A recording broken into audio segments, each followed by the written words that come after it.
Greetings, science family. Today we have what's called like a vacuum chamber. And what's going to happen is if we turn a motor on and we put this huge glass casing over it, it's actually going to suck the air out from inside here. And you're going to create a vacuum or an area where there's no air. Now, with learning about gases and gas laws, we know that we're under constant atmospheric pressure. Miles above us, there are billions and billions and billions of molecules of gas, oxygen, nitrogen, hydrogen, helium, etc. But all of that, because of gravity, is pulled down and pushed on us. So we feel a constant pressure. Now we're used to it because we were born into it. But if we ever took that pressure away, the world would look quite different. So let's look at some of the ways the world would look quite different. So I'm going to take something simple like shaving cream, all right? I'm going to put it in the middle of my vacuum chamber. I'm then going to put the glass jar over the top so that you can see it. And what I'm going to do is pinch this shut so that it closes the air off, and I'm going to turn the vacuum tube on so that it can suck the air out. As the air gets pulled out, it's going to release and relieve the air pressure. There will no longer be air pressure pushing down on this shaving cream. So the question is, what happens if we lose that atmospheric pressure? What will happen to the shaving cream? Let's find out. I'll turn it on. So as we turn it on right now, the air is being sucked out from inside.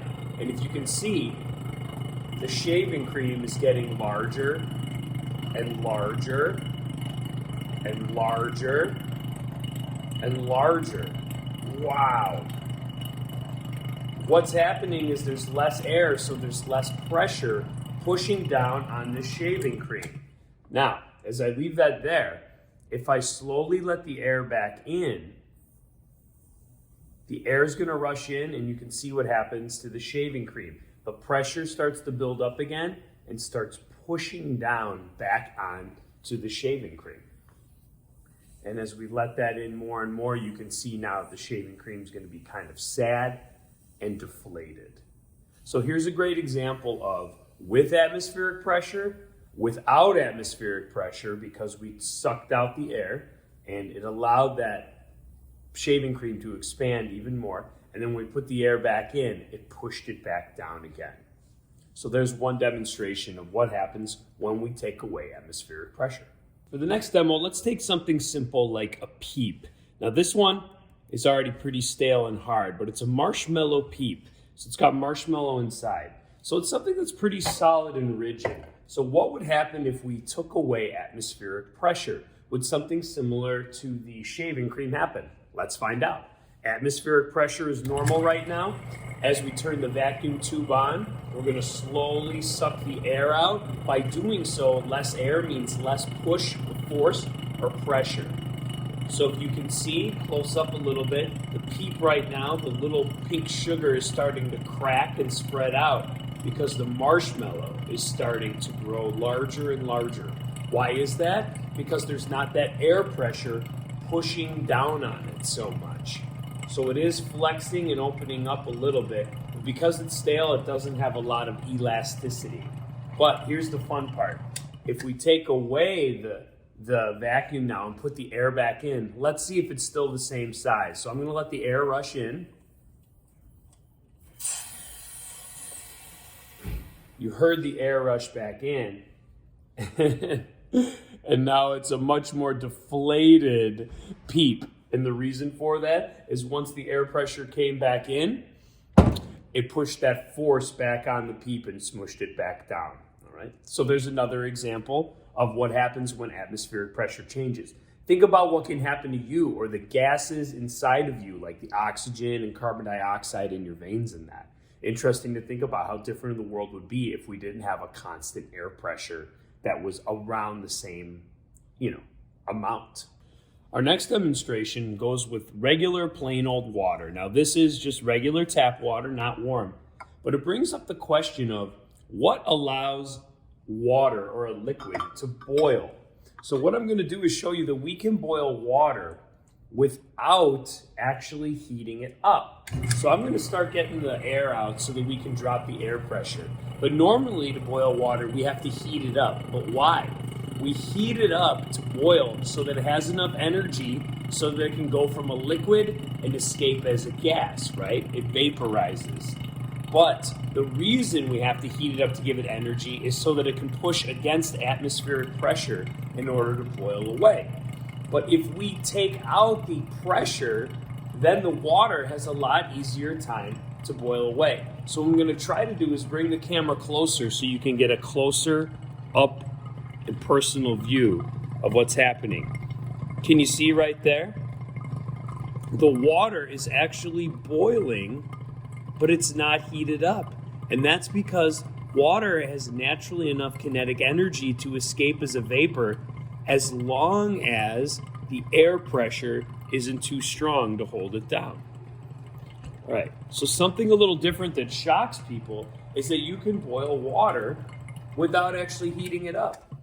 So if I let the air back in, obviously it's going to stop boiling because that pressure is going to push down on the water and the water won't have enough energy to escape as a vapor. Now let's get that air out. Or I should say, let's get that air back in, right? We're so used to saying let the air out, but in this case, let the air in. I bring it up to you, it's still water, and a lot of people think it's going to be warm now, but it's still cold, regular tap water. And again, the reason is it boiled not because of the energy you gave it with heat to boil, but because you took away that atmospheric pressure, it had enough energy to escape as a vapor already. Kind of blows your mind to think about what is actually boiling. Pretty cool. Great demo. This demo, we're going to take a regular old plain balloon. I just blew it up just with my breath. Going to put it in the vacuum tube, and as I think you already know what's going to happen, when we take away that air pressure, it's going to have less force on the balloon, so that should allow it to expand. Let's see if that really happens. Let's take away the air pressure by sucking out the air. There's no longer that force, and as you can see, that balloon is getting larger and larger and larger. All right? Now that it got big, sometimes it gets so big that it blocks the hole and it's hard to get the air back in. So let's see if we got it stuck or not. I'm going to let the air back in, which means there's going to be more and more pressure, and we should see that balloon get smaller and smaller and smaller. And it definitely is. All right, let me open it up real fast. We'll see if it gets... There you go. And it shrivels back down to regular size. Why? Because it's back to regular atmospheric pressure. The air inside of it is the same as the outside pressure, and it pushes down on it. So this leads us to a lot of great questions, such as, how does atmospheric pressure affect us? How does it affect our cooking? How does it affect our weather? And how does it affect everything around us? For any of you who are big into water sports, if you do scuba diving in that, if you go too deep, you put a lot of pressure on your body because of all that water above you and gravity pushing down on you. It's the same thing with air pressure too. If we dramatically change our air pressure, it would make us feel very different and could be unsafe. Think about in airplanes. The higher up you go, the less air pressure there is. Do we have to have pressurized cabins in airplanes so that we can feel comfortable and safe? If you've ever been on an airplane, you may have noticed the change in pressure makes your ears pop. That can be uncomfortable. All these things play a role in how our everyday lives are affected. And we take it for granted because our air pressure doesn't fluctuate that dramatically. So even though it can change and maybe cause you to get a headache or cause a different weather pattern, in the end, we can still survive. Interesting thoughts, all related to gas laws, and how they interact to make pressure. Take care, science fam. Thanks for listening.